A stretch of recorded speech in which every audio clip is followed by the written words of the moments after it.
तो अभी की बड़ी खबर बता दें कि छत्तीसगढ़ भाजपा ने प्रत्याशियों की सूची लगभग तय कर ली है। इसमें कई नए चेहरों को शामिल किया जा रहा है। अभी करीब 50 नामों पर मुहर लग चुकी है। इसमें बता दें कि राजनांदगांव से डॉक्टर रमन सिंह, लोरमी से जो बड़ी खबर निकल के आ रही है, लोरमी से जो भाजपा के प्रदेश अध्यक्ष हैं अरुण साव को मैदान में उतारा जाएगा। इसी तरह दो धरसिंह से जो फिल्म स्टार अनुज शर्मा जो अभी अभी भाजपा में प्रवेश किए हैं उनको भी मौका देने जा रही है भारतीय जनता पार्टी। और जो बसना से संपत अग्रवाल का नाम लगभग तय माना जा रहा है।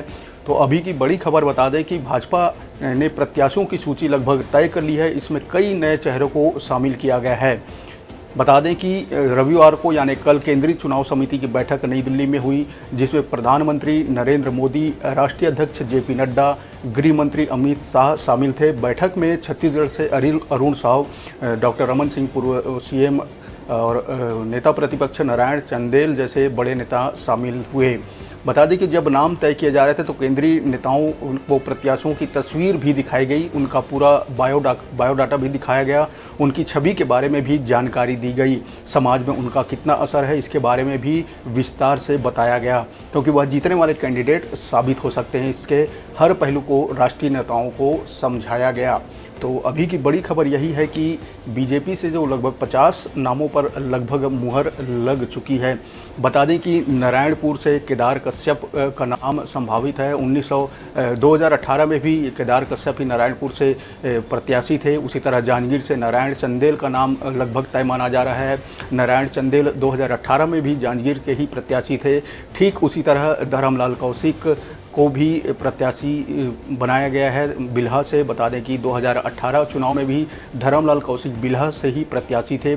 उसी तरह बिलासपुर से बड़ी खबर है, बिलासपुर से अमर अग्रवाल को फिर मौका दिया जा रहा है, ऐसा बताया जा रहा है। बता दें कि 2018 में भी अमर अग्रवाल बिलासपुर से ही प्रत्याशी थे। उसी तरह जो मस्तूरी की बात करें तो कृष्ण मूर्ति बांधी को मौका दिया जा रहा है। लगता कृष्ण मूर्ति बांधी भी 2018 में मस्तूरी से ही मैदान में थे। तखतपुर से इस बार जो धर्मजीत सिंह को मौका दिया गया है। धर्मजीत सिंह ने फिलहाल भाजपा ज्वाइन किया था अभी कुछ महीने पहले। बता दें कि 2018 में यहाँ हर्षिता पांडे को उम्मीदवार बनाया था भाजपा ने। धरसीवा से फिल्म स्टार अनुज शर्मा के नाम पर मुहर लगी है, ऐसा बताया जा रहा है। बता दें कि धरसीवा विधानसभा सीट से 2018 में देवजी भाई पटेल को मैदान में भाजपा ने उतारा था।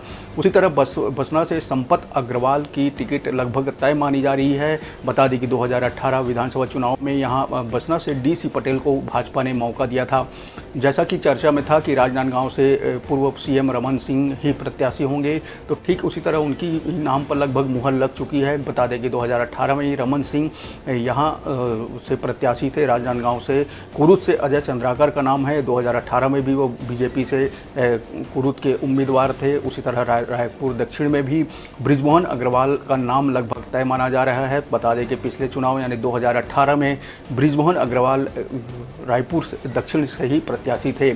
आरंग से इस बार खुशवंत साहब को मौका दिया जा रहा है, ऐसा संभावना जताई जा रही है। खुशवंत साहब सतनामी समाज से आते हैं और उन्होंने टिकट की मांग भी की थी। फिलहाल वो बीजेपी ज्वाइन किए थे। बता दें कि 2018 में यहाँ संजय थेथे को भाजपा ने मौका दिया था। रायपुर पश्चिम में दो नाम पर अभी मंथन चल रही है, जिसमें राजेश मूणत का नाम है और आशु का नाम है।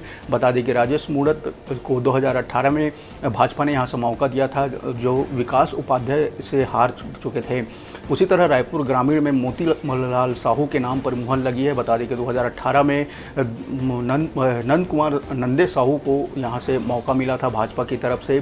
भिलाई नगर में प्रेम प्रकाश पांडे का नाम लगभग तय माना जा रहा है। 2018 में भी प्रेम प्रकाश पांडे यहाँ के प्रत्याशी थे भाजपा से, तो देवेंद्र यादव से हार का सामना करना पड़ा था। उसी तरह एक चौंकाने वाला जो नाम है वो अरुण साहू का है। वर्तमान में भाजपा के प्रदेश अध्यक्ष हैं, उनका नाम लोरमी से तय माना जा रहा है। बता दें कि 2018 में लोरमी शत्रुघ्न साहू भाजपा की तरफ से मैदान में थे। बता दें कि छत्तीसगढ़ के पूर्व गृह मंत्री ननकीराम कंवर को चुनाव लड़ाया जाएगा। बाकायदा उसके नाम को दिल्ली में बैठक में तय कर लिया गया है। रक्षा मंत्री राजनाथ सिंह भी इस बैठक में मौजूद थे। उन्होंने ननकीराम के स्वास्थ्य के बारे में जानकारी भी ली। ननकीराम कंवर को रामपुर सीट से चुनावी मैदान में उतारा जाएगा। तो बता दें कि बड़ी खबर 50 से लगभग सीटों पर लगभग प्रत्याशी तय मानी जा रही है भाजपा की तरफ से। बता दें कि भाजपा के नेताओं की इस बैठक में बावजूद यह तय नहीं हो पाया कि छत्तीसगढ़ के दिग्गज कांग्रेसी नेता के खिलाफ कैसे उतारा जाए। बात करें सरगुजा के उप मुख्यमंत्री टी.एस. सिंहदेव के खिलाफ भाजपा के अनुराग चुनाव लड़ रहे हैं, मगर इस बार की बैठक में यह प्रत्याशी बदलने की चर्चा है। अंबिकापुर सीट से भाजपा किसे टिकट देगी यह तय नहीं हो पाया है। हालांकि पार्टी सूत्रों का कहना है कि जल्द ही नाम तय कर लिया जाएगा। भाजपा मुख्यमंत्री भूपेश बघेल के खिलाफ पाटन के चुनावी मैदान में दुर्ग से सांसद विजय बघेल को पहले ही टिकट दे चुकी है। बता दें कि बड़ी खबर अभी कि भाजपा ने 50 से ज़्यादा प्रत्याशियों के नाम पर लगभग मुहर लगा दी है। बता दें कि कल बैठक की अध्यक्षता प्रधानमंत्री नरेंद्र मोदी ने की। देर रात तक चली इस बैठक में भाजपा अध्यक्ष जेपी नड्डा के साथ उम्मीदवारों के नाम तय किए गए। रात लगभग 10:30 बजे आसपास छत्तीसगढ़ के नेताओं को बैठक में बुलाया गया।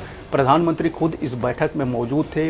बैठक कक्ष में भी स्क्रीन लगाई गई। छत्तीसगढ़ की विधानसभा सीटों को स्क्रीन पर दिखाया गया। जिस सीट पर प्रत्याशी को उतारना था उसके नाम दिखाया गया और उनके बैकग्राउंड के बारे में जानकारी राष्ट्रीय नेताओं को दी गई। राष्ट्रीय नेताओं ने अपने कुछ इनपुट दिए और उसके बाद सूची फाइनल कर ली गई। तो बड़ी खबर, बता दें कि भाजपा ने लगभग 50 प्रत्याशियों की सूची फाइनल कर ली है।